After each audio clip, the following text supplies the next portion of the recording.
Hello friends. So let's talk about the manifest and the unmanifest. So this is something that we use in Advaita Vedanta, maybe, spirituality in general, about the idea of there being nothing or maybe just pure consciousness, and then from this the manifest comes forth.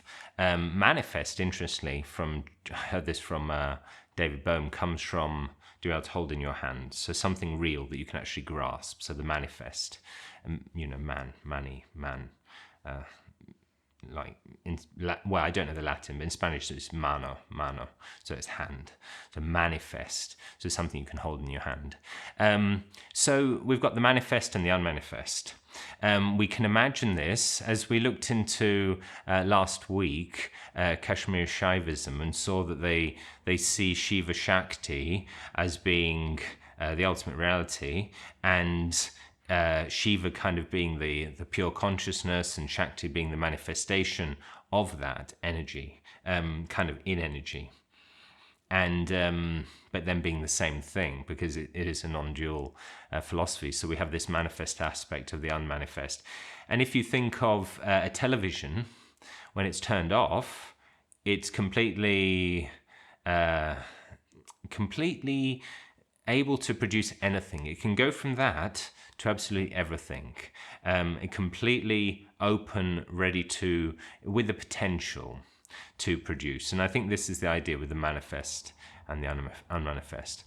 But what I wanted to go into this video is just to look maybe a bit deeper at it, because I think there's different levels that we can go into with this. I heard this thing that Rupert Spira said, which I thought was very good. I think it's actually on one of his meditations that you can access on his page. So about the sound beyond the sound, or something like that. The silence beyond the silence. So if you imagine that there is a sound, and then when the sound stops, there's silence. Now, this silence is also a kind of sound. It's you receiving nothing in your ears, but is kind of, I don't know if it's processed as a sound, but it's kind of a sound. It's still a sound.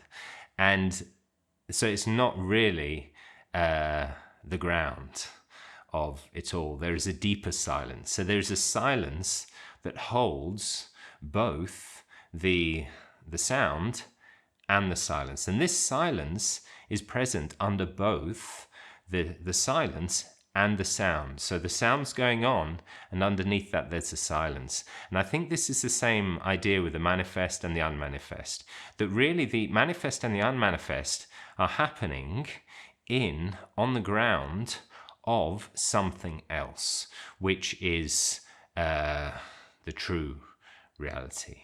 And I'm not saying that, I'm not saying that there's going to be an infinite regression, but even concepts that we could understand, like manifest and unmanifest, even they are held in something deeper, maybe, clearly in your consciousness. So the unmanifest and the manifest are two things held within consciousness itself, but consciousness is something that's even deeper than that.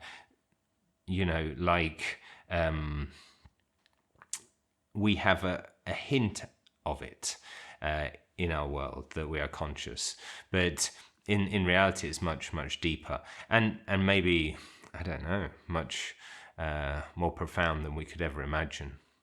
So that was a short one. I hope it was interesting. Thank you very much for watching. Goodbye.